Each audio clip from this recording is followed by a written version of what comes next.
Joining us now from New York City is the Hill's legal affairs reporter Zach Schoenfeld, who was inside the courtroom during the trial and just left the Trump presser. Zach, thanks so much for joining us. So let's start with this presser that just took place. This is obviously breaking news. What was the tone of Trump's presser, and what were some of the threads that he was connecting there in regards to how he views this trial and some of the other attempts to go after him legally? The former president spoke for about half an hour and at times was meandering. Yes, he did talk about this case, talked about the trial, his guilty verdict, but he spent much of it, it almost seemed like a campaign rally, talking about the border and other issues, going on the attack against Joe Biden. He didn't make a lot of news here. He did vow to appeal for the first time. But overall, it was just the themes that we've heard him say, both out on the campaign trail as well as in the courtroom hallway each day after the remark. But like I said, it's about half an hour of remarks. He did have some notes in front of him, but for most of it, he was just talking off the cuff and talking about the campaign things that we see so much. Was much of his speech focused, if you can call it a speech, focused on this trial being unfair? Is he still sticking to that as his key narrative? He absolutely is. He actually at one point even called the judge a devil. So certainly not mincing words there. He, of course, said again, he claimed that this was a rigged trial. He also falsely connected this to Joe Biden, saying that Joe Biden was here, pulling the strings. We should note that Joe Biden, there is no evidence that he has any connections to this case or this prosecution. But we saw a lot of that rhetoric from the former president going up against the judge, also talking about some of the witnesses in this case. At one point, he talked about Michael Cohen, prosecutor's star witness, who had made the $130,000 payment to Stormy Daniels that underpinned Donald Trump's charges. Donald Trump again called him a sleaze bag. Which is notable because as of now, Trump is still under his gag order. It is possible that, at some point it'll be lifted, but as of right now, he is forbidden from talking about witnesses in this case. So certainly, even though this trial is over, still getting right up to the line of violating that gag order. So when you were in the actual room during the trial, we heard reports that Trump was getting kind of bored during some of it, maybe even fell asleep. But obviously the mood changed in the room when it was announced that the jury had reached a verdict. What were some of the reactions that you saw when that news came down? And then what was Trump's reaction like when they actually read the guilty verdict? When this verdict came down, it really did come as a surprise in terms of the timing, because we were at the end of the day. The judge had actually walked into the courtroom a few minutes earlier and said he was going to go dismiss the jury at 4:30 p.m. But right before they did that, the jury signed their note by the foreperson at 4:20 p.m. saying that we, the jury, have reached a verdict. So I think it came to a shock of everyone in the courtroom, including Donald Trump himself.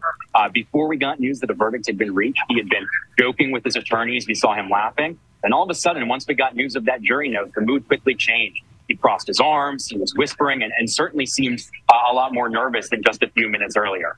In terms of when the verdict itself came down, Trump sat in his chair and he was largely motionless. Actually, at times, I even saw him closing his eyes. So not a lot of reaction. And when the jury also walked in and out of the courtroom, they did not make eye contact with the former president. So simply just not a lot of expression from the former president at the defense table as he heard his fate largely sitting there stone-faced. What's the environment like there, Zach? The people who showed up in support of Donald Trump, who sort of agree with him that this was a rigged trial, and those who showed up in support of the verdict against him? Yeah, I think you've seen a mix of both, both at the courthouse yesterday after the verdict. It was the largest crowd outside the courthouse that we had seen yet of the trial. But even though that was such a large crowd, the crowd was largely hushed when that verdict came down. When I quickly got out of the courthouse right after the verdict was read and I walked out, you could almost hear a pin drop, except for, the reporters on the sidewalk doing their live report. But other than that, that crowd was just hushed, pressed against the barricades, looking across the street into the courthouse. Things quickly changed. There were some confrontations between pro-Trump and anti-Trump supporters. And that dynamic has carried over into today where, I'm standing right here in the lobby of Trump Tower, but across the street from me, there's actually a crowd of pro-Trump supporters gathered. Some of them are carrying very large pro-Trump signs. And the former president noticed that during his presser. At one point, he actually pointed to them across the street and thanked them for coming out and seeing their support. So certainly now seeing the largest crowds that we've seen yet of this trial. So was it only media that was actually allowed inside of Trump Tower for the presser then? It is mostly a crowd of media in here. The only other group of people that were in here for the press conference was what appeared to be a crowd of Trump Organization employees. Some who we recognized as executives in the Trump Organization. There was one person who was wearing an apron and a appears to work at one of the restaurants here in Trump Tower. And they at times were cheering. Former president walked out and he talked about this massive fundraising haul that he had after the verdict. They were cheering. He talked about his polls number at one point. And at that point, they also erupted in applause. So we did have on one side of the lobby here a supportive audience of his own employees, and then, of course, a swarm of media on the other side. I want to get into some of the more ridiculous statements we're hearing whispers of that was said at the presser. Obviously, you were just there. Is it true he mentioned Comey? What were some of the other ridiculous things he was saying in his ramblings? Yeah, I mean, he really went through his list of all of his grievances over these past few years. At times, bringing up even the House January 6th committee, calling them the unselect committee of thugs. He was going after Adam Kinzinger, who was one of the Republican congressmen who was on that panel, saying that Donald Trump said that he cries every time that he goes on TV these days. So certainly, we're not just talking about this hush money trial, but going through all of that. He brought up the Russia probe back during his 2016 campaign and all of that. So certainly, it seemed to be at times just going through his greatest hits of his campaign things that we've seen.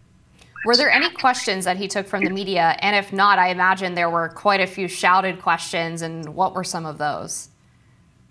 Yeah, there were a lot of shouted questions right when he finished up, but he did not take any of them.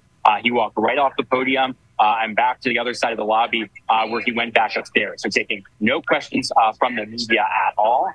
Just really simply just going on for a half an hour, meandering and rambling at times. But like I said, no questions at all.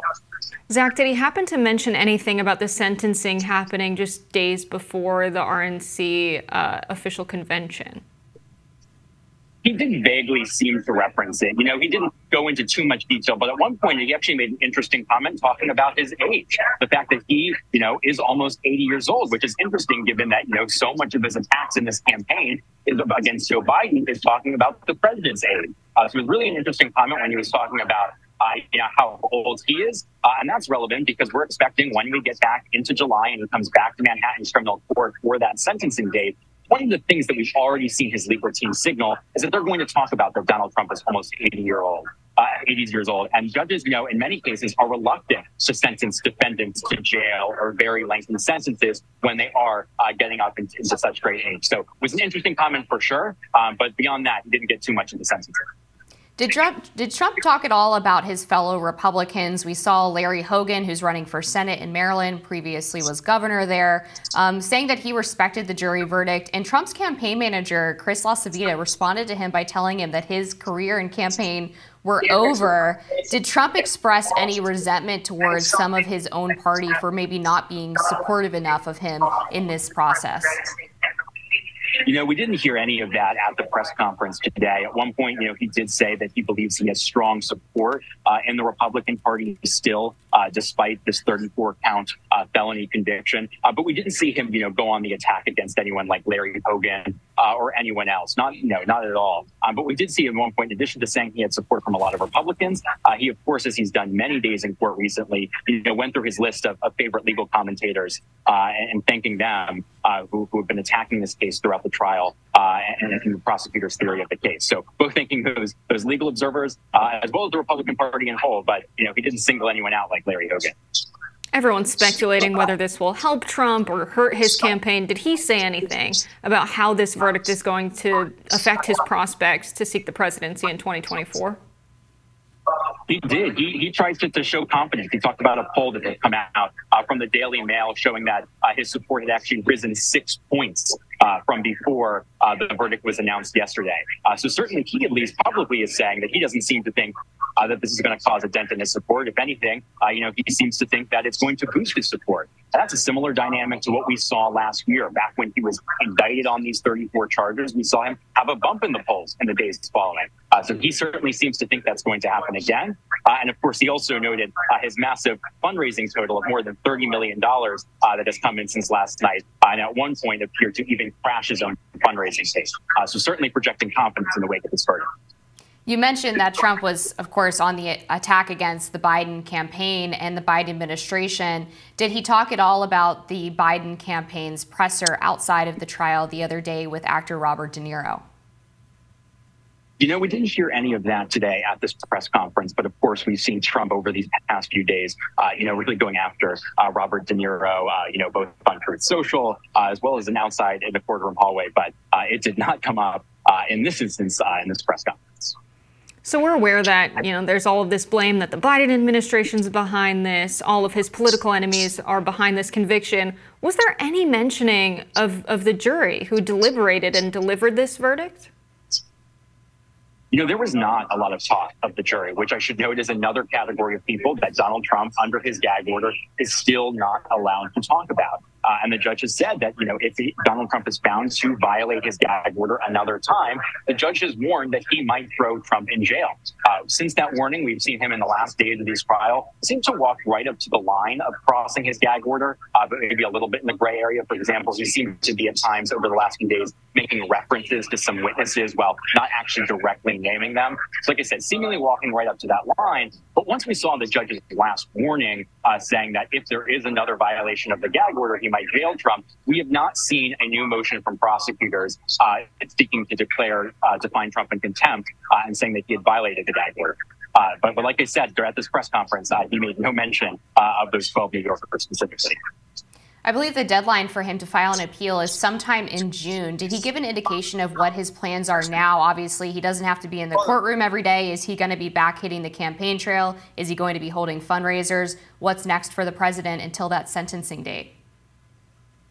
Yeah, at this point, he now is free to go back on the campaign trail. Over these past 6-7 weeks, he has been stuck in Manhattan criminal court for 4 days a week, limiting him to campaigning only on the weekends and Wednesdays, essentially. But now he is free to go back on the campaign trail as he awaits this July 11th sentencing date. He has constantly complained throughout this trial that it had been preventing him from getting back onto the campaign trail. So now he has the opportunity to do so. And then, like I said, he'll come back in July, back to Manhattan for his sentencing, which also I should note, that sentencing date comes only 4 days before the Republican National Convention. So we have all sorts of Trump supporters, the truckers saying that they're going to boycott New York, people saying just to boycott the entire state of New York, don't go there, don't spend money there. Did Trump hint at supporting any of these movements among his own supporters?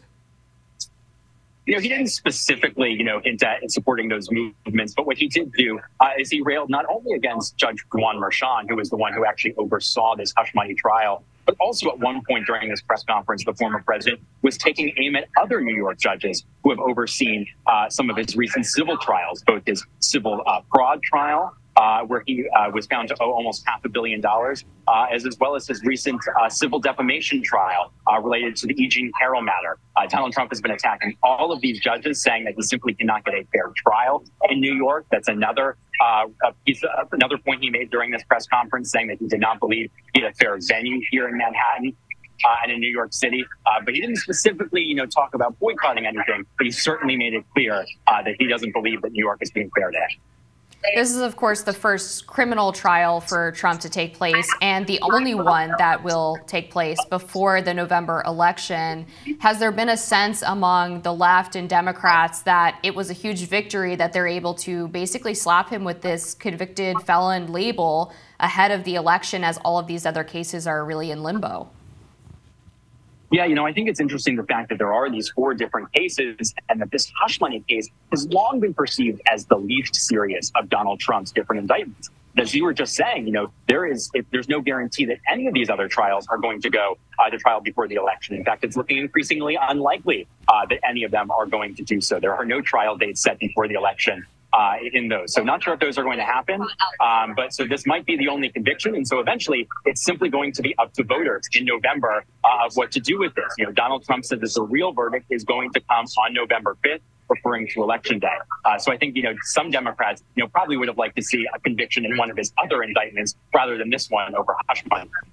I should have asked this sooner, Zach. I'm very curious about one particular categorization of the United States that Donald Trump made. He called it the fascist state. Is it true that he said that? And what do you make of that?